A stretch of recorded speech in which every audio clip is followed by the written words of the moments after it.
안녕하세요, 알레츠 시청자 여러분, 아일입니다. 저는 지금 1960년대 비틀즈의 청춘을 만날 수 있는 곳에 와 있습니다. 바로 비틀즈 사진 전시회인데요. 여러분과 함께 만나보기 위해서 알레츠의 초대를 받았습니다. 오늘 제가 입은 이 의상도 비틀즈에게 좀 영감을 받았는데 어떻게 좀 잘 어울리나요? 멋지죠? 제가 좋아하는 비틀즈에 대해 좀 자세하게 알려주실 제가 도슨트님을 모셔볼 건데요. 여러분들도 보시면서 궁금한 점 있으시면 채팅창에 이렇게 올려주세요. 자, 도슨트님, 안녕하세요. 안녕하세요. 네, 이렇게 아무도 없는 휴가를 저녁에 이 전시장에서 아이님을 뵈니까 너무 반갑네요. 반갑습니다. 네. 정말 제가 초대해 주셔서 너무 감사드리고 제가 오늘 알레츠 시청자분들을 랜선으로 초대해서 이렇게 아주 프라이빗하게 전시 공간을 보여드리고 있으니까요. 자기소개 한번 부탁드립니다. 네, 안녕하세요. 알레츠 시청자 여러분. 저는 비틀즈 바이 로버트 히테커전 사진전의 해설을 맡은 도슨트 박혜진입니다. 자, 도슨트님, 제가 비틀즈는 잘 아는데 사실 로버트 히테커는 잘 모르겠거든요. 여기 비틀즈 사진전 맞죠? 네, 맞습니다. 바로 비틀즈의 가장 빛났던 시절이 담긴 사진 작품 120여 점이 담긴 전시장이고요. 그 사진들을 찍은 작가가 바로 로버트 히테커입니다. 아무래도 여기 딱 보니까 카메라 들고 계신 이분, 이분이신 것 같은데 우선 비틀즈의 사진을 보기 전에 이 사진가가 어떤 분인지 좀 궁금합니다. 네, 로버트 히테커는요, 1964년부터 1966년 약 2년 동안 비틀즈의 전속 사진작가로 활동한 사진작가인데요. 최고의 전성기의 비틀즈의 모습을 기록으로 남겼던 사진작가이기도 하죠. 그야말로 역사를 기록하신 분이군요. 네, 맞습니다. 앞으로 이제 사진들을 천천히 보시면 좀 더 잘 아실 수 있으실 텐데요. 우선 나는 비틀즈도 피와 살로 이루어진 우리와 같은 인간임을 보여주려고 노력했다라고 말하면서 그 로버트 히테커는 자신의 사진 철학을요 비틀즈의 작품에도 많이 녹여냈다고 합니다. 이 사진에 철학을 담았다고 하니까 또 너무너무 기대가 됩니다. 네, 카메라를 회화적 도구로 삼아서요 독창적이고 실험적인 기록을 많이 남겼다고 하는데요. 제가 이렇게 계속 말로 설명하기보다는 같이 사진을 보시는 게 더 좋으시겠죠? 그렇죠. 지금 이제 채팅창이 근데 보여야 되는데 채팅창이 지금 잘 안 보이고 있어서 이거 한번 확인할 수 있을까요? 채팅창 볼 수 없나요? 채팅창이 좀 안 보이고 있어서 이거는 제가 채팅창을 실시간으로 읽을 수가 없어요 지금. 그거는 잠시 일단 네. 확인하도록 하고 계속해서 활발하게 아무튼 오늘 댓글 많이 남겨주시는 분들 중에 오늘 10분 일단 뽑습니다. 10분 뽑아서 비틀즈 사진전에서 만날 수 있는 굿즈를 선물로 보내드릴게요. 많이 남겨주세요. 네, 그러면 이동을 하겠습니다. 이거 아예 안 나와요 채팅이.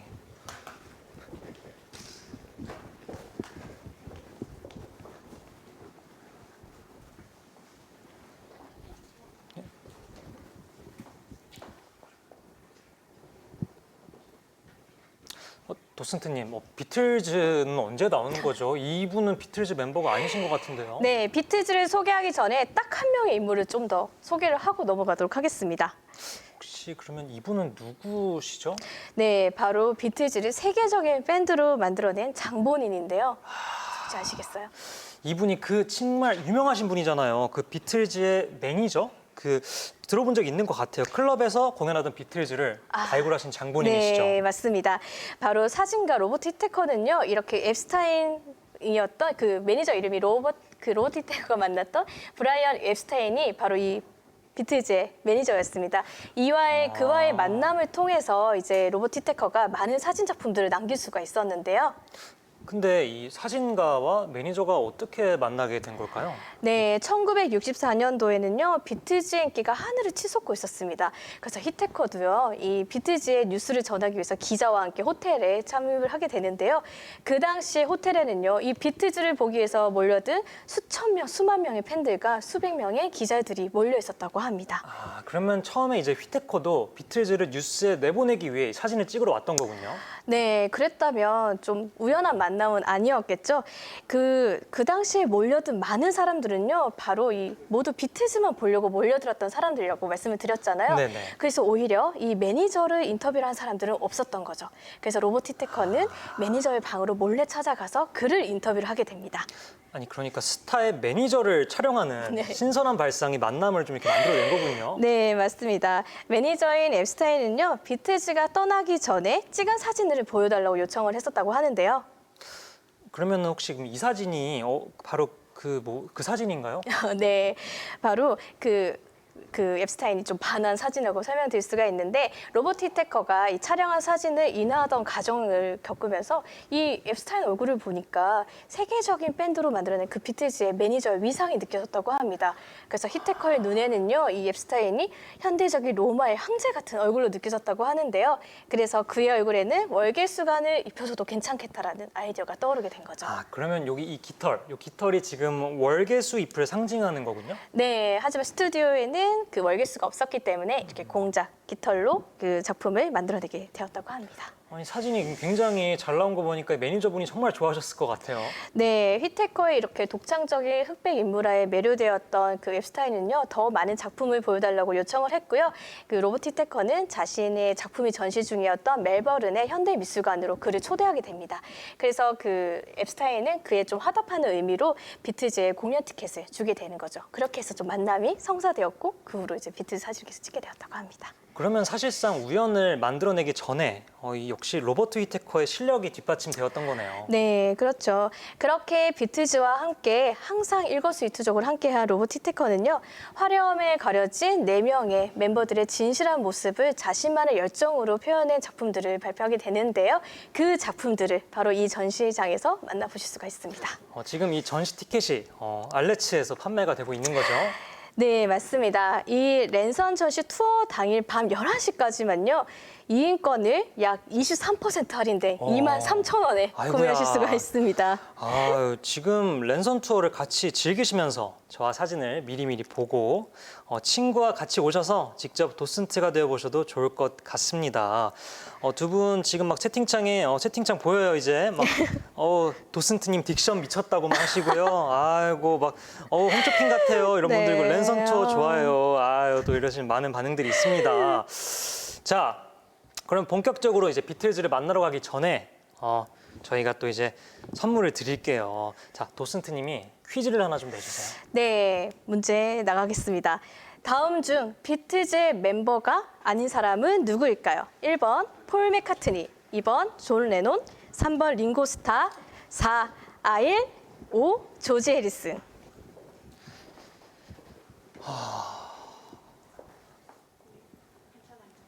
생각보다 좀 너무 어려울 것 같습니다. 이번 퀴즈 정답 맞추시는 분들 중에 3분 뽑아서 비틀즈 사진 포스터를 보내드릴게요. 정말 저도 갖고 싶어요. 정말 부럽습니다. 정답 많이 남겨주세요.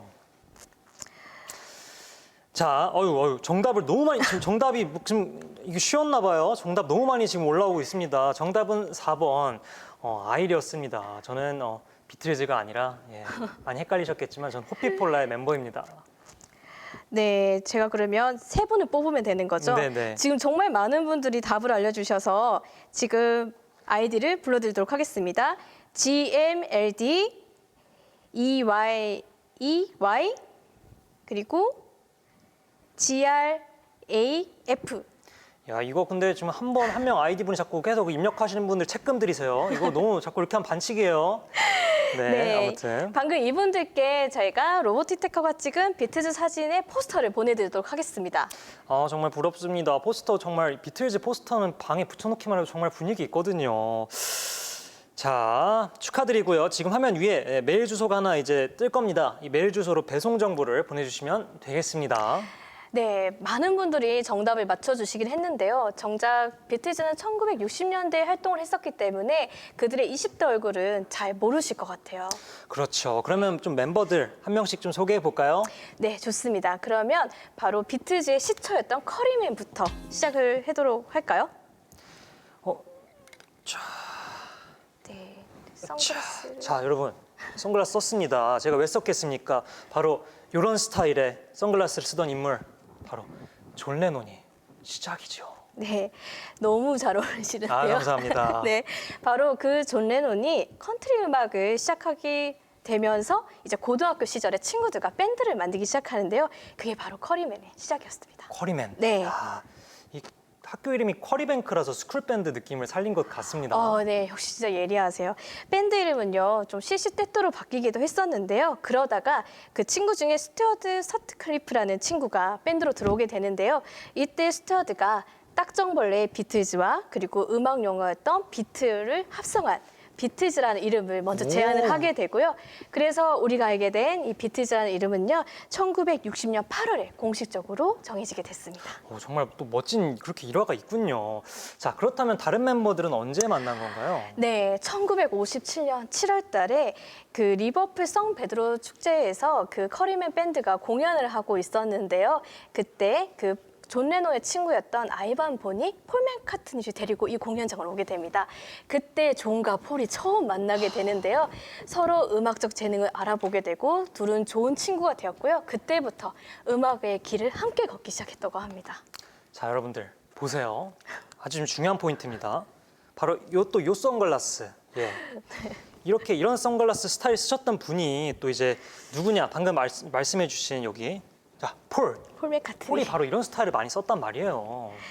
네, 존 레논은요, 이 운명적인 만남을 두고 훗날에 이렇게 얘기를 했었다고 합니다. 바로 그날이었다. 모든 것이 시작되었던 날. 내가 폴을 만났던 그날이었다라고 했었다고 하는데요. 그 후에 존이 그 조지 해리슨을 밴드로 데리고 오게 되면서 또 조지 해리슨 또 다른 멤버가 되기도 했죠. 조지 해리슨 또 네. 선글라스 나갑니다, 여러분. 조지 해리슨의 선글라스. 아, 멋지죠? 예, 바로 이겁니다. 자, 이렇게 조지 해리슨, 자, 스타일을 좀 선글라스 써봤는데 어떻게 사실 저 지금 아일 아니고 조지 같지 않나요? 조지 해리슨 느낌이 너무 확 조지 나요. 해리슨 같으시네요. 네. 그냥 이대로 그냥 비틀즈 멤버로 사진 찍으셔도 될 것 같아요. 헷갈릴 것 같아요. 정말 이렇게 보면은. 네, 비틀즈 멤버들은요, 지금 아일님처럼 굉장히 환칠한 외모를 가진 180 정도의 키를 가지고 있었다고 합니다. 아, 야, 지금 채팅창 보니까 지금 뭐 자꾸 막 조지 울리시는데 뭐 약간 칭찬 맞죠? 예, 감사합니다. 이렇게, 네, 조지 해리슨 같다고 이렇게 또 칭찬해 주시니까 너무너무 감사드리고 선글라스 탐난다고 하시는 분들이 계세요. 선글라스 갖고 싶으시겠죠?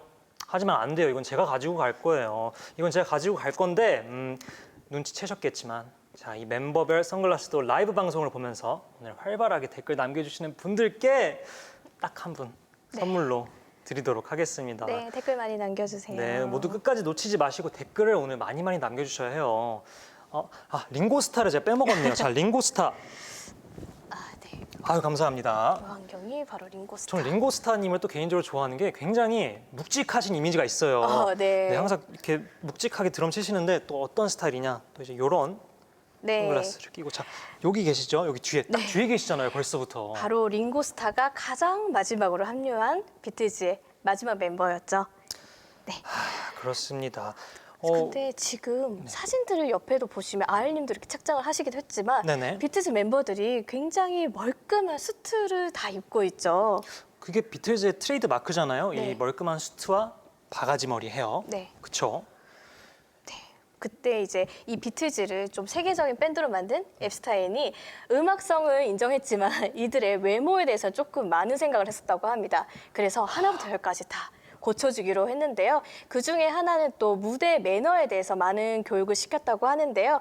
그 중에 하나가 이제 공연 전에 기타줄을 다듬을 것, 그리고 무대 위에서는 음식을 먹거나 담배를 피지 않을 것, 그리고 공연 후에는 청중들에게 정중하게 인사를 할 것, 그리고 욕을 절대 하지 말 것, 이렇게 해서 공연 매너부터 외모까지 모든 것들을 앱스타인이 만들어냈다고 합니다. 그것만 들으면 정말 비틀즈 멤버들이 원래는 굉장히 막 나갔던 분들이셨나 봐요. 근데 기타 줄까지도 그렇게 요구를 했었군요. 그 당시에는 이제 무대 매너가 정착된 뮤지션들이 많이 없었으니까 어떻게 보면 비틀즈가 그런 시초가 되었던 거죠. 기타 줄까지 깔끔하게 하고 그러니까 그분은 사실 비틀즈의 전반적인 매니지먼트를 하셨고 네. 거기다가 오늘날의 이렇게 아이돌 컨셉화의 시초를 그쵸. 만드신 분이네요. 지금의 아이돌과 굉장히 많은 모습을 동일하게 보여주셨던 분이기도 하죠.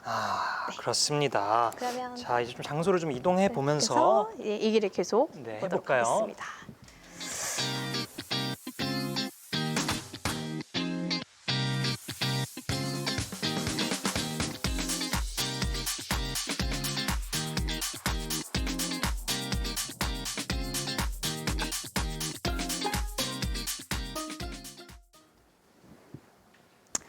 네, 아일님은 BTS의 데뷔 앨범이 뭔지 아시나요? 아, 그럼요. Please Please Me. 아, 정말 주옥 같은 곡들이 많이 있잖아요. 네. 저는 그래서 사실 비틀즈가 무명 시절 없이 그냥 바로 그냥 슈퍼스타가 된 줄 알았거든요. 네, 맞습니다. 비틀즈는 이제 커리맨부터 시작해서 무명 시절을 거쳐서요. 1963년 3월 22일에 영국에서 처음으로 이제 데뷔 앨범을 발표하게 되는데요. 그 앨범이 방금 말씀해주신 Please Please Me라는 앨범인데요. 이 앨범이 굉장히 크게 히트를 치게 됩니다. 그래서 영국 안에서요. 정말 놀라운 인기몰이를 하게 되는데요. 첫 영국 전국 투어가 시작되었을 때 이미 많은 팬들 때문에 큰 소동도 많이 일어났다고 합니다.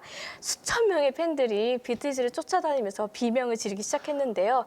혹시 그들을 뭐라고 불렀는지 아시나요? 저 정확히 알아요. 그 비틀 마니아.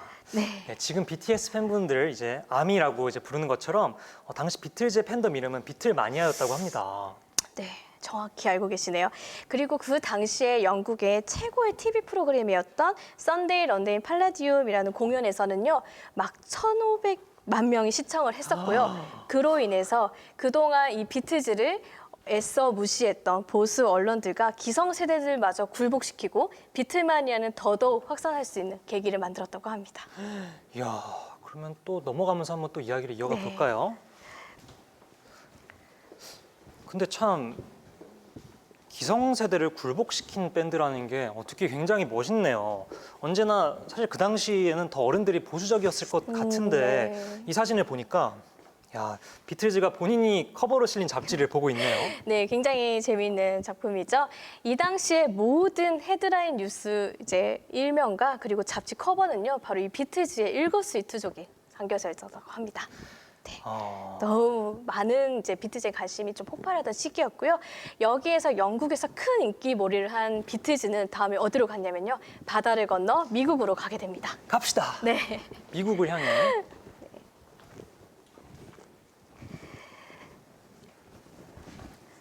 네, 지금 보시는 게 바로 미국 진출하셨을 때 그 모습입니다. 아, 아니 지금도 해외 진출한다는 게 정말 쉬운 일이 아닌데 그 당시에 비틀즈가 해외 진출까지 성공적으로 이뤄냈네요. 네, 맞습니다. 1964년 2월 7일 비틀즈를 태운 비행기가 영국 히드로우 공항을 출발해서 미국 JFK 공항에 도착을 했을 때는요. 그 공항에는 수백 명의 기자들과 수만 명의 팬들이 이 비틀즈를 보기 위해서 다 몰려 있었다고 합니다. 정말 얼마나 긴장했을까요? 지금 제가 다 떨리는데 비행기에서 딱 내리는 순간 걷잡을 수 없이 커진 그들의 인기를 정말 실감할 수 있었을 것만 같습니다. 네, 그리고 바로 이틀 뒤에는 바로 미국 최고의 인기 프로그램이었던 에드 설리번 쇼에 출연을 하게 되는데요. 이 에드 설리번 쇼는 엘비스 프레슬리가 등장을 해서 43%라는 시청률을 기록을 했었는데요. 비틀즈는 무려 45%라는 시청률을 기록했다고 합니다. 아니 45%면은 지금 그 당시에 몇 명이 본 거죠? 시청자 수로는 7,300만 명이고요. 미국 인구에 비례를 하면 40%에 해당을 했다고 합니다. 그리고 이 비틀즈가 에드 설리번 쇼에 나오는 14분 동안 미국 전역의 범죄율이 현저히 낮아졌다고 합니다. 아니 그 정도였으면 지금 이거 우리나라에서는 월드컵 준결승이라든지 혹은 김연아 선수의 결승 무대 막 이런 걸 보는 기분이었겠는데요. 네, 맞아요. 그날 밤 이후로 미국 전역의 모든 뉴스 일면에 이 바로 비틀즈가 장식을 했고요. 미국의 엔터테인먼트지 위클리지에서는요. 20세기 록음악계의 가장 역사적인 사건 1위로 바로 이 비틀즈의 에드 설리번 쇼 출연을 꼽았다고 합니다. 미국이라는 큰 나라가 그야말로 비틀즈로 초토화가 됐네요. 네, 맞습니다. 생각해 보니까 그 2019년에 BTS 분들이 이제 미국 프로그램인 더 레이트 쇼에 출연해서 비틀즈를 또 오마주한 무대를 선보이기도 했죠. 네, 맞습니다. 정확히 알고 계시네요. 하지만 비틀즈의 역사적인 무대는요, 아직도 한참 남아있다고 합니다. 한참 더요? 네, 그러면 다음 장소, 그 역사적인 장소로 한번 이동을 해볼까요? 가보시죠. 아니 이 당시에도 야구장에서 공연을 하네요. 네, 역시 눈썰미가 정말 좋으신 것 같아요. 비틀즈가 미국에 진출하고 1년 만인 1965년 8월 달에 퀸즈에 위치한 셰이 스타디움에서 공연을 하게 되는데요. 이 셰이 스타디움은요, 5만 7천여 명을 수용할 만큼 굉장히 큰 야구장이었다고 합니다. 보시다시피 이 넓은 관중석을 비틀즈의 팬들로 가득 차게 된 거죠. 아니, 그리고 이 셰이 스타디움 공연은요, 네. 스타디움 투어의 창시자라는 기록을 남기게 되었다고 합니다. 좀 아쉽지만 2008년도에 이 셰이 스타디움은 좀 폐장을 하게 되었는데요.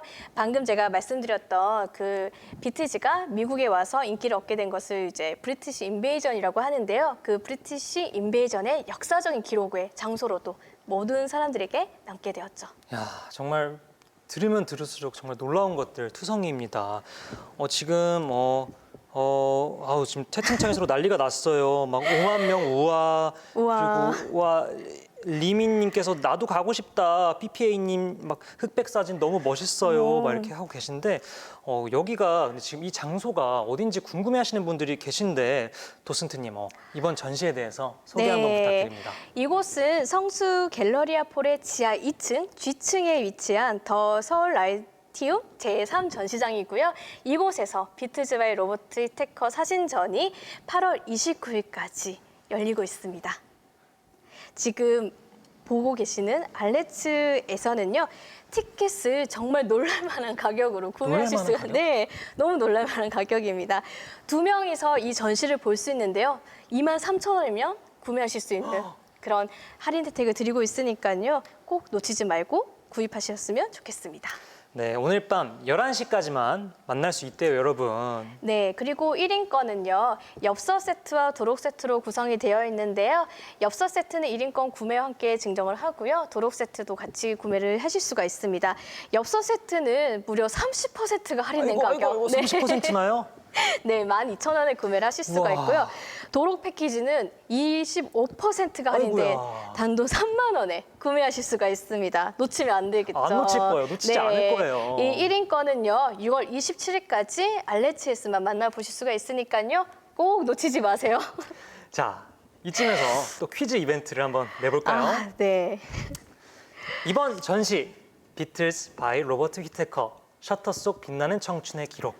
자, 이 사진전을 8월 29일까지 만날 수 있는 곳은 어디일까요? 진짜 어려우니까 잘 들으세요. 1번 압구정동, 아이고. 2번 런던, 3번 성수동, 4번 뉴욕, 5번 함부르크. 야, 너무너무 어렵죠. 자, 힌트를 드리자면 근처에 정말 유명한 숲인 서울숲이 있습니다. 네, 이번 문제는 좀 어려우니까 제가 좀 더 특별한 선물을 드리도록 하겠습니다. 이번 문제를 맞춰주신 분께는요, 도록과 CD 세트를 드릴 예정인데요. 저희 전시 도록에는 이 로버트 바이 히테커전 그 사진 작품들을 모두 만나보실 수가 있고요. 와. 그리고 함께 드리는 이 CD에는 바로 비틀즈의 그 컴필레이션 앨범인데요. 비틀즈가 1위를 기록했던 수많은 명곡들을 만나보실 수가 있습니다. 저희 전시장에서도 들으실 수 있는 앨범이죠. 선물 정말 제가 갖고 싶어요. 제가 지금 정답을 입력해서 제가 받고 싶은데 그럴 수 없어요. 왜냐하면 여러분들이 드릴 거니까요. 자, 여기에 비틀즈 앨범까지 들으니까 음악을 들으시면서 도록을 보면은 정말로 그야말로 정말 천국 같을 것 같습니다. 네. 자, 장소를 또 이동해 볼까요? 네, 많은 분들이 답을 남겨주시는 동안 간단히 보면서 이동을.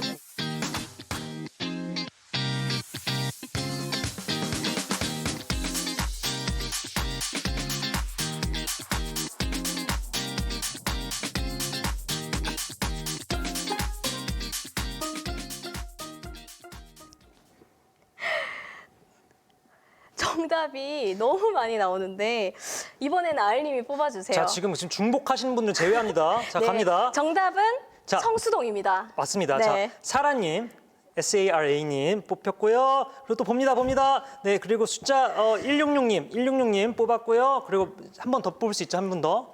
네, 두 분이 끝이에요? 두 분이 끝이랍니다. 여기서 끝났대요. 저도 더 드리고 싶은데 어쩔 수가 없어요. 네, 뭐 계속 남아 있으니까요, 선물은. 그쵸, 계속 그쵸. 댓글 많이 남겨주시면 남아있어요. 좋겠습니다. 네, 이번에는 비트즈 멤버의 아주 개인적인 모습을 볼 수 있는 작품 자, 같아요. 볼 수 있는데 그 전에 지금 뽑히신 분들 위에 이메일 주소 여기 위로 꼭 네. 배송 정보는 꼭 보내주세요. 안 네. 그러면 제가 가져갑니다. 네, 지금 이 사진을 지금 또 이제 보러 왔는데 이거는 지금 누가 봐도 커플 사진인데 지금 오노요코 씨가 아닌 것 같습니다. 네, 사실 존 레논의 연인은 오노요코로 많이 알려져 있지만요. 네. 사실 그의 첫 번째 부인은 바로 신시아 파일이었습니다. 뭐라고요? 오노요코 씨가 첫 번째 분이 아니었군요. 네, 당시에는 비트즈 인기가 너무 많았기 때문에 매니저였던 앱스타인이 팬들에게 아내의 존재를 숨기라고 했었거든요. 와. 그래서 이혼을 하고 나서야 많은 팬들이 이 첫 번째 부인의 존재를 알게 되었다고 합니다. 사실 1962년도에 결혼을 해서 그들 사이에서는 아들도 한 명 있었거든요. 아니 그러면 혹시 존 레논 씨는 혹시 오노요코 씨를 그러면 이제 이별한 후에 만난 거겠죠? 그럼요, 네. 건전한 만남이었군요. 네. 예, 알겠습니다. 그렇군요.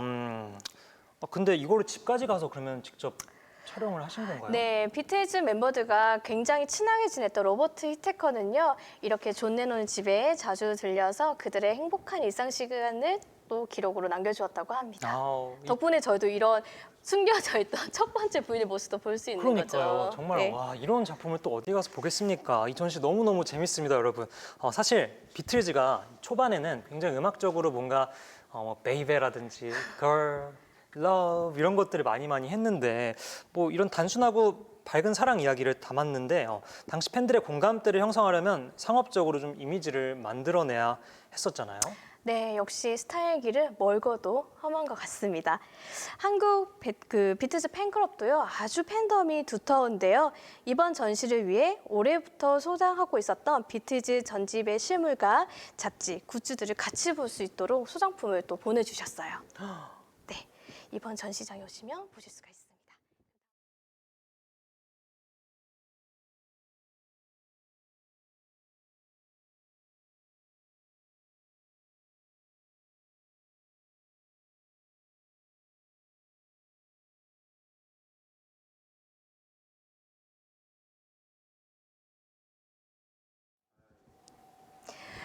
네, 이 작품을 보시면 좀 더 비트즈가 아이돌 같다고 느끼실 것 같아요. 이거 비틀즈가 직접 출연한 영화잖아요. 헬프. 네, 1965년에 접어들면서 비트즈는 대성공을 이루는 아티스트가 되었지만요. 그 앞에 말씀드렸던 비틀마니아 같은 이제 사생 팬들 때문에 개인적인 시간을 누리지 못할 만큼 굉장히 어려운 시간을 보냈다고 합니다. 그래서 이 헬프라는 노래도 있는데 가사가 굉장히 막 도와주세요. 난 누군가 필요해요. 그렇죠? 네. 시청자 여러분들도 분명 아시는 노래일 겁니다. 네, 맞아요. 사실 이 곡은요, 느린 소울풍의 이제 곡이었는데 대중성과 상업성을 고려해서 빠른 템포곡으로 바뀌었다고 합니다. 헬프는 비틀즈의 두 번째 영화 제목으로 선정되기도 했었고요. 그리고 각종 차트의 정상을 또 차지하기도 했었죠. 사실 존 레논은요, 이 헬프라는 노래를 통해서 자신의 감정을 드러내고 싶었다고 합니다. 하지만 그 감정에 대한 확신이 없었기 때문에 조금 주저했었다고 하네요. 뭔지 알 것 같아요. 사실 노래를 할 때 가사와 감정에 확신을 갖기 어려울 때가 종종 있곤 하거든요. 네, 역시 비트즈와 같은 뮤지션과 함께 전시를 보니까 제가 더 오히려 감정을 좀 더 잘 느낄 수 있을 것 같네요. 네. 지금 시청자분들이 또 채팅 많이 올려주고 계십니다. 볼게요. 진짜 많은 분들이 아이고 막 지금 걱정을 하고 계세요. 그 당시 얼마나 힘들었을까. 이미 그쵸. 걱정해주기엔 너무 늦어버렸어요, 여러분. 2021년이라고요. 사진 너무 좋다. 멜로디는 경쾌한데 가사가 슬퍼서 더 애자네요. 이런 반응들 보여주고 계십니다. 저랑 같이 이렇게 랜선 투어를 진짜 여러분들이 즐겨주시고 있는 것 같아서 정말 뿌듯하네요.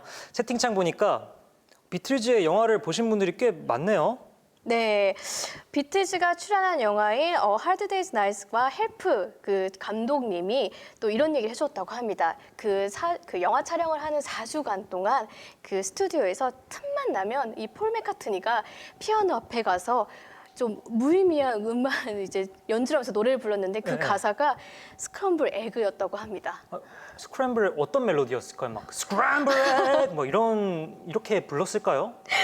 네, 뭐 아이님도 노래 만드실 때 그렇게 하시지 않으신가요? 저도 뭐 배고플 때 뭐 치킨 뭐 이런 거 하곤 하는데 그런 느낌이었나 봐요. 네, 1965년 5월 어느 날에 이제 잠에서 깨어난 폴 맥카트니가 꿈을 꾸는 듯이 침대 앞에서 피아노 앞으로 걸어가서 이제 노래를 만들기 시작하는데요. 그 작곡한 노래가 있다고 합니다. 이런 일화에서 영감을 얻어서 브랜드에 좀 이용한 브랜드가 있었는데요. 네. 바로 우리가 잘 아는 침대 역사를 새로 쓴 네. 시몬스 주식회사라고 하는데요. 세계 최초로 유일하게 광고 음악을 비틀즈의 Yesterday로 삽입을 맞아요. 했었다고 합니다. 아니 그러면 그 아까 스크램블 에그도 사실 그럼 yesterday 뭐 그러면 yesterday가 아니고 뭐 스크램블 에그 그렇게 또 가이드를 했었겠네요. 네. 야 대박입니다. 네, 맞습니다. 그 부르의 명곡의 멜로디라는 점에서 착안을 해서 시작된 광고이긴 하지만요. 비교적 이제 폴 맥카트니는 작곡은 빨리 하는데 작사하는 데에는 많은 시간과 열정을 쏟았다고 합니다. 아 저쪽으로 이동하면서 또 한번 네, 이야기를 나눠보겠습니다. 이동을 하면서 이제 좀 더 헬프 영화를 좀 더 자세히 들여다볼까요? 야 여기 보시면 헬프 영화에서 비틀즈가 막 뛰고 막 도망 다니는데 이쯤에서 새로운 음악 장르로 이제 진짜 정말 뮤지션이 되어간 것 같아요. 네, 비틀즈는 이제 밤낮 없이 음악에 대해서 고민을 하고 연구를 했다고 하는데요.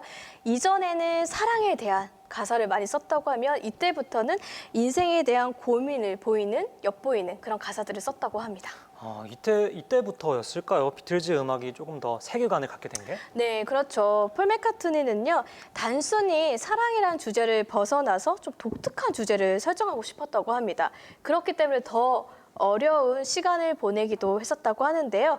페이버백 라이터라는 노래는요, 작가가 되고 싶어하는 사람이 주인공으로 자신의 상황을 피력하는 그런 이야기가 담긴 곡이라고 합니다. 가상의 인물이 주인공으로 네. 등장을 한 거네요. 이렇게 세계관을 설정한 것은요, 팝 음악계에서는 굉장히 이례적인 일이었다고 하는데요. 가사에 나오는 주인공이 소설을 읽어달라고 요청을 하면서 막 나는 직업이 필요하다 이렇게 호소했었다고 합니다. 직업이 필요하다. 그거 정말 아니 그 당시에도 청년 실업이 있었던 거예요. 네, 역시 통찰력이 굉장히 좋으세요. 잠깐 돌립니다. 1960년대 영국은요, 그때는 경기 침체와 그리고 징병제가 해체된 시기였거든요. 그래서 그만큼 일자리가 많이 부족한 사회 현상이 일어나기도 했었다고 합니다. 그래서 이 비틀즈의 멤버들도요, 자신들은 경제적 자립과 성공을 위해서는 음악밖에 없다는 생각을 많이 했었다고 하네요. 야, 대중과 공감대를 형성하고 이 사회적으로도 시의성 있게 딱 맞아 떨어지니까 비틀즈가 계속해서 인기일 수밖에 없었겠어요. 네, 그만큼 이제 인기를 얻은 만큼 또 비틀즈 멤버들은 점점 지쳐가기 시작합니다. 왜요? 왜 또 무슨 일이 있었던 거예요? 너무 궁금하시죠? 네. 네, 그러면 다음 장소로 옮겨서 이야기를 이어가도록 하겠습니다.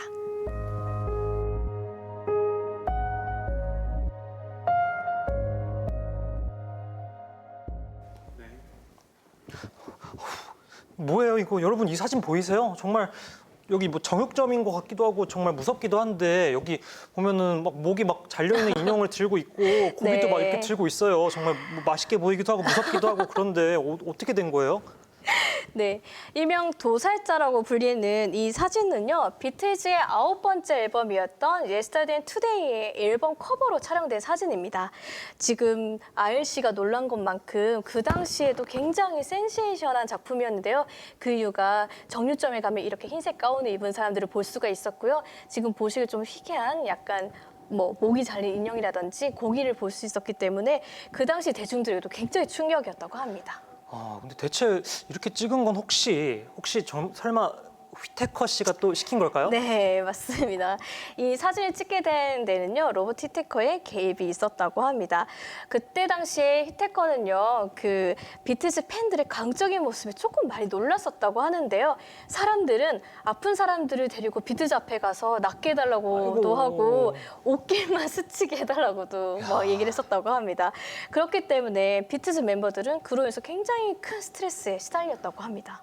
요즘은 이 팬덤 문화가 굉장히 성숙하기 때문에 뭐 그런 일은 겪기 힘들겠지만 그 당시 비틀즈 멤버들이 정말 스트레스를 많이 받았을 것 같아요. 네, 맞습니다. 그래서 그러던 중에 이 비틀즈를 지켜보던 로버트 히테커가 하루는 꿈을 꾸게 되는데요.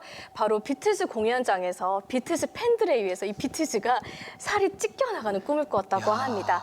로버트 히테커는요, 초현실주의를 지향하는 사진 작가였기 때문에 그 꿈을 사진으로 표현하고자 해서 이렇게 연출을 한 작품을 발표했다고 하는데요. 그 사진이 바로 이 도살자라는 작품인 거죠.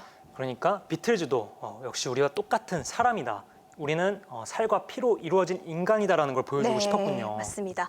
그런데요, 이 사진이 발매된 그 커버가 된 그 Yesterday Today라는 앨범이 발매되자마자 모든 매체들과 배급사로부터 굉장한 큰 질타를 받았다고 합니다. 그리고 음반 평론가들이라든지 DJ들도 굉장히 악평을 하기 시작했었는데요. 그래서 레코드사는 어쩔 수 없이 75만 장을 회수해서 재커버 촬영을 하기로 결정을 하게 되죠. 아니, 잠깐만요. 75만 장이요? 75만 장이면 정말 보통 일이 아닌데요? 그쵸. 교체된 커버 사진은 어땠는지 궁금하지 않으세요? 그 전 사진처럼 이 비틀즈 멤버들이 또 이렇게 깔끔한 수트를 입고 모범적인 자세를 취한 걸로 앨범이 교체가 되었는데요. 앨범 회수에 그리고 앨범 커버 재촬영에 재홍보 비용까지 굉장히 많은 돈이 들긴 했었지만 그래도 비틀즈의 이 앨범은 또다시 빌보드 정상에 5주간 머무는 또 영광을 누리게 되는데요. 여기서 재미있는 건 지금 보시고 계시는 이 도살자 사진 들어간 이 앨범 커버가요. 경매에서 굉장히 비싼 가격에 와. 판매되고 있답니다. 그만큼 희소성이 있기 때문에 그렇게 사랑을 받고 있다고 하네요. 지금 채팅창에서도 많은 분들이 되게 놀라고 계세요. 우와, 에구 역시 비틀즈. 돈 많이 들었겠네요. 이렇게 반응들 해주고 계신데 여기 옆에 보니까 또 사진이 하나 있네요. 아, 이 작은 사진들도 여러분들 잘 혹시 보이시나요? 이 도살자 사진의 B컷들이 이렇게 여러 장 있는데 이건 정말로 직접 와서 보셔야 될 것 같아요. 정말 너무나도 지금 놀라운 작품입니다. 네, 비틀즈는 어딜 가나 특유의 유쾌함을 잃진 않았지만요. 그들도 결국엔 인간인지라 계속되는 투어에 지쳐가고 있었다고 합니다. 자신들은 사랑, 자유, 평화에 대해서 노래를 하지만 정작 본인들은 성공에 대한 압박감과 책임감, 부담감 그리고 비틀마니아 같은 사생 팬들 때문에 굉장히 많은 스트레스를 받고 있었다고 합니다. 얼마나 컸을까요, 정말? 정말 너무너무 정말 스트레스 네. 받았을 것 같아요. 네, 그러면 다음 장소로 또 이동을 한번 해보겠습니다. 야, 그러면 이제 휘태커 씨는 또 그걸 놓치지 않고 사진에 이런 모습을 담은 거네요. 정말 이 전시 꼭 보시면 좋겠어요. 네, 그래서 지금 알레츠와 이번 랜선 전시 투어를 하시면서 나 이 전시장에 꼭 가고 싶다 하시는 분들을 위해서 할인 티켓을 준비했습니다. 라이브가 끝나고 밤 11시까지만요. 2인권을 23,000원에 구매를 하실 수가 있습니다. 혹시 라이브 중간에 들어오신 분들도 저와 함께 제대로 즐기시지 못하셨어도 여기 현장에 오시면 오디오 가이드도 들으실 수 있습니다. 맞죠? 네, 맞습니다. 이번 비틀즈 바이 로버트 히테커전의 오디오 가이드 수익금은요. 이 전시문의 소외계층이라 볼 수 있는 시각장애인분들이 예술 활동을 할 수 있도록 지원하는 단체에 모두 기부될 예정입니다. 이번 그 오디오 가이드 녹음에는요. 뮤지션 임원일 님이 재능 기부로 참여를 해주셨습니다. 저와 함께 랜선 전시 투어를 즐기시는 분들도 그리고 현장에 오셔서 제가 아닌 임원일 선배님과 함께 하는 기분을 내도 좋을 것 같습니다. 자, 이제 이쯤에서 또 한 번 시청자 여러분들을 위해 선물을 드리도록 하겠습니다. 네, 비틀즈의 가장 빛나던 순간, 청춘을 담아낸 세계적인 포토그래퍼는 누구일까요? 네, 이번엔 주간식인가요? 네, 주관식이에요. 힌트를 조금 드리자면 6글자입니다. 총 4분께 드릴 거고요. 자, 선물은 이번 전시에 깨알 같은 요소들이 담겨 있는 아트 상품들을 랜덤으로 모은 럭키박스예요. 제가 아까 살짝 기프트숍에 다녀왔는데 정말 귀여운 아이템이 많더라고요. 네, 상품은 랜덤으로 증정이 되고요. 박스 안에 6만 원짜리 꽉꽉 채워서 담아보도록 하겠습니다. 이거 진짜 어려운 문제였는데 정말 많은 분들이 맞춰주고 계십니다. 정답은 로버트 휘테커입니다. 자, 도슨트님 그리고 제가 두 네. 분씩 뽑아보도록 할게요. 어렵다. 와, 이게. 어렵다. 지금 너무... 채팅창 너무 빨라요. 한 번씩만 치세요. 자, 아이고, 먼저 고르세요. 저 너무 빨라서 못 읽겠어요. 네, 저는 LOVE 님 오. 한 분이랑요. 그리고 앞에 분부터 좀 볼게요. 제일 먼저 써주신 분을 드리고 싶은데 KYJ 저는 야 너무 빨라서 정말 보이지가 않아요. 자, 자 말합니다. 멈춰라. K 잠시만요. 너무 빨라요. 보이지가 않아요. 아, 네. JDL님 그리고 BRO님 네. 자 드리도록 하겠습니다. 여기 위에 또 배송지 주시면 되고요. 네, 메일 주소로 배송 정보를 보내주시면 됩니다. 네, 아직 선물이 남아 있으니까요. 여러분들 선물 정말 많죠. 네, 네. 끝까지 함께 해주세요. 알겠습니다. 이번에는 비틀즈가 아시아에 진출한 모습들을 보실 수가 있는 사진들입니다. 지금 영국에서 시작해서 함부르크를 찍고 그리고 또 미국을 침공하고 세계적인 스타가 되어서 아시아까지. 야, 기모노를 입고 있는 걸 보아하니 일본인 것 같습니다. 네, 사실 이 사진 뒤에는 굉장히 어마어마한 스트레스가 숨어 있었다고 합니다. 비틀즈가 일본에 갔을 때 공연했던 부도카는요, 1964년에 도쿄 올림픽 회장으로 건설됐던 곳이기도 하고요. 이곳에서는 일왕이 연설을 하기도 했었고 일본 무도의 성지라는 이미지가 너무 강했기 때문에 그곳에서 록밴드가 그것도 외국 록밴드가 공연하는 것 자체가 굉장히 말이 안 되는 것이라고 생각했다고 합니다. 아, 당시에는 또 그럴 수 있겠네요. 또 일본인과 천황에 대한 모욕이라고 생각할 수도 있겠습니다. 네, 그래서 비틀즈의 부도칸 공연이 결정되었을 때는요. 반발의 목소리가 굉장히 컸다고 합니다. 공연을 반대하는 그런 시위 같은 것도 많이 했었고 그리고 비틀즈를 죽이겠다라는 협박도 있었고요. 그리고 일본 정부는 이제 비틀즈에게 신사참배를 권유를 했었는데 비틀즈는 본인들은 이제 외국 밴드이기 때문에 별로 중요치 않게 생각하고 그냥 넘어갔었다고 하네요. 야, 당시 그러니까 일본 입장에서는 아니 신사참배도 안 하는데 부도칸에서 공연을 한다고 막 아주 난리가 났을 것 같습니다. 네. 그래서 결국에는 엄청나게 타이트하게 이제 경호원들을 이제 동원한 부도칸에서 공연을 마치게 되었는데요. 한치의 오차도 없는 공연 스케줄 때문에 비틀즈 멤버들이 너무너무 힘들었다고 합니다. 그래서 이런 사진들이요. 바로 외부 활동을 하지 못하고 호텔 안에서 지내는 모습만 담겨져 있다고 합니다. 그러네요. 네. 자, 또 이동을 한번 해보겠습니다. 네. 어떤 나라로 갔는지 한번 보도록 하겠습니다. 야, 보아하니 비틀즈가 당시에 한국은 오지 않았죠? 네, 한국 대신에 필리핀 마닐라에서 공연을 했었는데요. 여기에서 더 큰 문제가 발생하게 아니, 됩니다. 또 문제가 있었어요? 네. 공연만 해도 스트레스가 엄청났을 텐데. 그렇죠. 하지만 공연 자체는 굉장히 성공적이었다고 합니다. 문제는 당시 필리핀 대통령이었던 마르코스의 영부인 이메다가 네. 비틀즈를 저녁 식사에 초대하면서부터라고 합니다. 에이, 설마 그 저녁 식사 자리를 또 거부한 건 아니죠? 네, 맞아요. 너무 영광스러운 자리이지만 일정상의 문제로 참석할 수 아이고야. 없다라고 답을 했다고 하는데요. 이 대답을 비틀즈가 아닌 매니저가 대신 전했기 때문에 비틀즈는 이 내용에 대해서 전혀 모르는 상태였다고 합니다. 정말로 곤란했겠는데요. 파장이 정말 생각보다 컸을 것 같아요. 네, 다음날 이 아무것도 몰랐던 비틀즈는 그 아침 식사를 이제 호텔에서 주문을 하고 이제 기다리고 있는데 아무리 기다려도 이 조식이 배달되지 않는 거예요. 그건 정말 슬프거든요. 네. 조식을 안 그래서 주다니. 아니 왜 무슨 일이지? 우리 비틀즈에게 왜 밥을 주지 않는 거야? 이러면서 이제 TV를 켰는데 네. 그 TV에 누가 등장을 했냐면요. 네. 그 이메다 부인이 네. 울부짖으면서 그들이 나를 모욕했어라고 이제 오. 호소를 하고 있었다고 합니다. 이메다 여사는 비틀즈의 이 정중한 거절을 받아들이지 못하고 TV까지 나와서 울분을 진다고 하네요. 그 TV를 보면서 멤버들끼리 식은땀이 쫙 흘렀을 것 같아요. 네. 정말 아니 그게 지금 더 문제점이 이게 아티스트로서 뭔가 그치지 않고 이건 정말 국가 간의 정치적 문제로 커진 거잖아요. 그렇죠. 사태의 심각성을 알게 된 이제 비틀즈는 신부와 수녀님의 도움을 받아서 몰래 비행기에 탑승을 할 수 있었는데요. 비행기에 탑승하자마자 안내 방송으로 그 아까 말씀드렸던 매니저인 브라이언 앱스타인은 이 비행기에서 내려달라 이런 아니. 안내 방송이 계속 나왔다고 합니다. 아니 그 비행기에 앉아서 됐다 네. 빨리 돌아가야 돼 우리 이러고 있었을 네. 텐데 그 안내 방송 듣는 순간 정말 그쵸. 큰일 났구나 느꼈을 것 그래서 같아요. 비행기는 출발하지 못하고 네. 결국 이들은 네. 이 공연의 모든 수익금을 토해낸 다음에야 영국으로 돌아갈 수 있었다고 합니다. 이게 만약에 뭐 한국 분들이었으면 비행기에서 이런 대화를 했을 것 같아요. 형 어떻게 빨리 나가? 난 못 나가겠어, 형. 굉장히 무서웠을 것 같은데 결국엔 수익금을 다 이제 네. 환불하고 이렇게 영국으로 돌아간 거군요.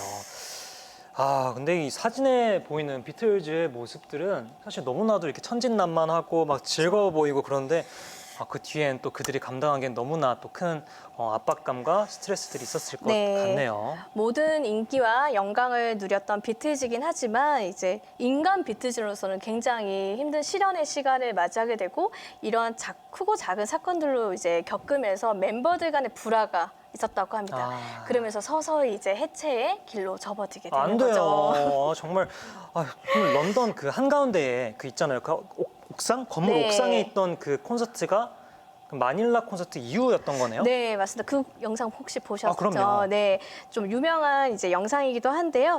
당시의 관객들은요, 스텝진과 카메라맨뿐이었다고 합니다. 하지만 이제 이 앰프에 연결을 해서 기타 연주를 하다 보니까 소리가 굉장히 퍼질 거 아니에요. 그쵸. 그래서 경찰들이 출동을 해서 앰프를 빼고 공연을 제지했지만 비트즈 멤버들은 다시 앰프에 연결해서 공연을 이어갔고요. 이 소란스러운 소동에 옆 건물에는 그것을 구경하기 위해서 많은 사람들이 몰리기도 했었다고 합니다. 아니 그러면은 그 사람들은 소음만 들었을 때는 아니 이게 무슨 일이야 이러고 짜증을 내다가도 그게 이후에 그게 비틀즈의 소음이었다는 걸 알게 된 순간 정말 땅을 그쵸. 치고 후회했을 것 같은데요. 네, 멤버들은 마지막 곡으로 겟백을 연주한 다음에 존 레논의 유명한 마지막 멘트로 역사 속에 남게 됩니다. 그 말 아주 멋진 말이 네. 있습니다. 자, 이로써 우리는 오디션을 멋지게 통과했다라고 말했죠. 네. 정말 끝까지 네. 비틀즈다운 재치 있는 말이었던 것 같습니다. 네, 맞습니다. 이렇게 해서 로버트 히테커가 기록한 가장 찬란했던 비틀즈의 마지막 모습, 청춘들이 이제 마무리가 되게 되는데요. 저희가 계속 얘기하면서 비틀즈의 빛나는 청춘 이렇게 말씀을 드렸잖아요. 저희가 이번 전시를 준비하면서도 가장 많이 썼던 단어이고 부제 속에도 빛나는 이제 청춘이라는 단어가 들어가 있는데요. 저희가 이제 관객 여러분들께 전하고 싶은 건 이 전시장에 오셔서 우리가 아는 비트즈의 화려한 모습이 아니라 꿈을 이루기 위해서 정말 끊임없이 많은 스트레스를 이겨내고 고난을 이겨내면서 정상에 머물렀던 비트즈의 또 다른 면을 마주하면서 내가 좀 잠시 잊고 있었던 꿈을 다시 환기시킬 수 있는 그런 계기가 되었으면 하는 마음으로 조금 이 전시를 준비하게 되었는데요. 그래서 그 전시를 보시면요. 그 비틀즈 멤버들 그리고 앱스타인 그리고 로버트 히테커 이 세 그룹의 청춘들이 남긴 기록을 보면서 우리도 조금 청춘에 대해서 다시 한번 생각하지 않을 수 있지 않을까라는 생각이 듭니다. 제 생각엔 꿈을 가지고 있다면 나이에 국한되지 않게 우리 모두가 청춘이라고 말할 수 있을 거라고 맞아요. 했을 것 같습니다. 정말 청춘입니다. 지금 또 질문이 몇 개 있는 게 선배 질문 원래 알던 얘기예요? 원래 비틀즈 잘 알았어요? 뭐 전시 때문에 공부했어요? 이런 질문들이 있는데 사실 저는 비틀즈를 정말 이제 음악적으로 너무 존경하기도 했고 제가 사실 그래서 대학교를 원래는 이제 폴 맥카트니 경이 만든 학교가 있다고 하더라고요. 오. 리버풀에서 이제 음악 학교를 이제 만들어 갖고 그 학교에 가서 졸업을 하면은 졸업식 때 폴 맥카트니가 직접 졸업장을 수여한다고 하더라고요. 그래서 거기를 사실 원래는 가려고 준비를 하다가 어쩌다 보니 미국으로 이제 가게 됐는데 네. 미국에 가서도 제가 사실 또 이제 비틀즈를 너무 좋아하다 보니 미국 음대에 비틀즈 화성 연구학이라는 게 있었어요. 우와. 그거 들었는데 정말 비틀즈에 대한 비틀즈 전곡이 악보로 쫙 나열돼 있는 악보를 보면서 다 같이 이제 화성을 공부하고 또 그리고 이때 여러 가지 또 숨겨져 있던 일화라든지 주로 녹음 과정이었던 것 같고 음악적인 또 일화를 들었던 기억이 있습니다. 그래서 제가 제 기타 가방에도 비틀즈 항상 배지가 달려 있고 비틀즈 정말 그 정도로 너무 좋아하기 때문에 오늘 전시회도 정말 즐거운 마음으로 공부 안 하고 왔어요. 다 알죠. 그래서 한국에서 슈퍼밴드가 되셨군요. 그렇죠. 밴드를 너무 좋아했습니다. 네. 비틀즈가 해체한 지 어느덧 40여 년이 지났죠. 그래도 우리는 아직까지 비틀즈의 노래를 찾아 듣고 그들의 이야기에 관심을 갖잖아요. 그만큼 대단했던, 아직까지도 대단한 그들의 존재이기 때문일 거예요. 네. 혹시 아일님은 네. 이 헤이 주드나 레디비가 없는 세상을 생각해 보신 적 있으세요? 그런 말 하지 말아요. 정말 듣기만 해도 삭막한 것 같습니다. 또 채팅창에 보니까 또 역시 많은 진짜 분들이 많은 또 분들이 실시간으로 정말 많은 얘기를 해주시고 네, 있어요. 비틀즈가 우리 문화와 정서에 끼친 영향을 많이 얘기해주고 계십니다. 맞아요. 비틀즈는 정말 많은 영향을 끼친 밴드입니다.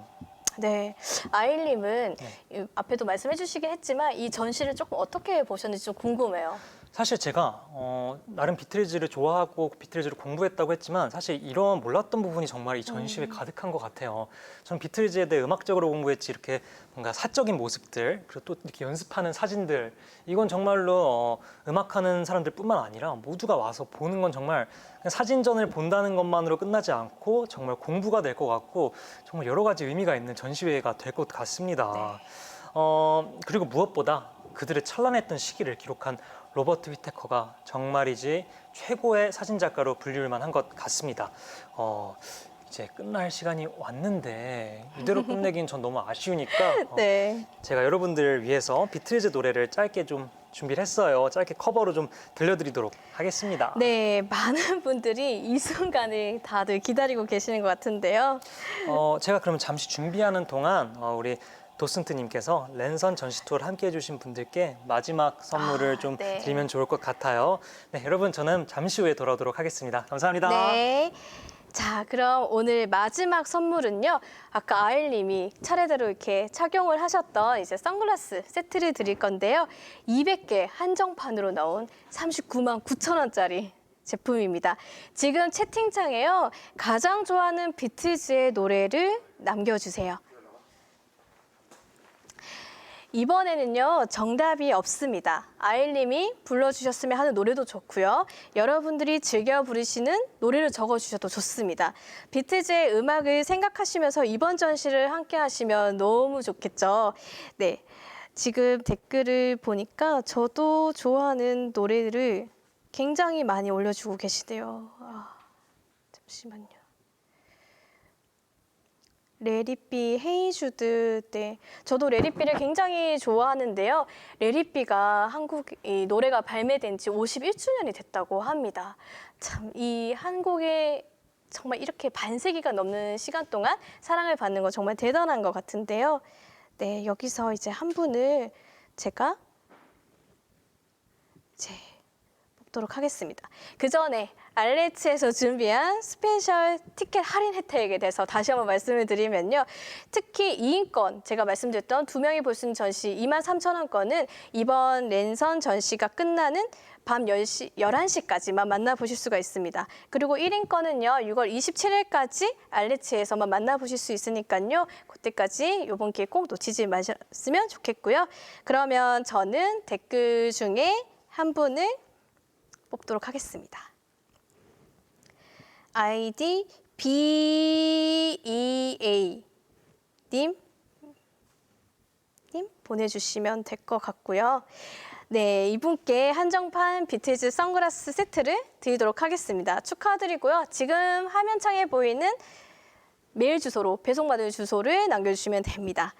이제 아일님이 준비가 되신 것 같은데요. 저는 여기서 인사를 드리고 아일님께 카메라를 넘겨드리도록 하겠습니다. 지금까지 비틀즈 바이 로버트 휘테커 전시 랜선 투어를 함께해 주신 여러분 모두 감사드리고요. 또 다음에는 전시장에서 뵙도록 하겠습니다. 감사합니다.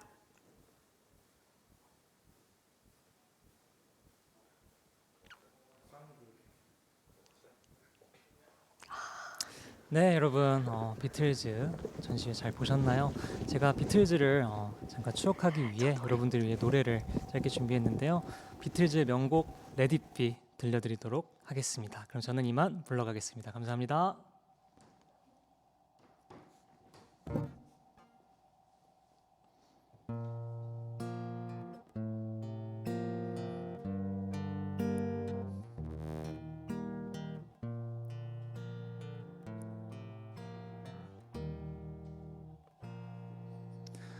When I found myself in times of trouble, Mother Mary comes to me, speaking word of wisdom, let it be.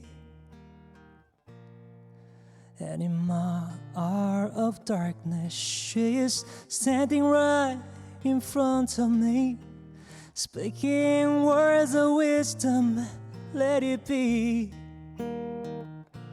Let it be, let it be, let it be, let it be.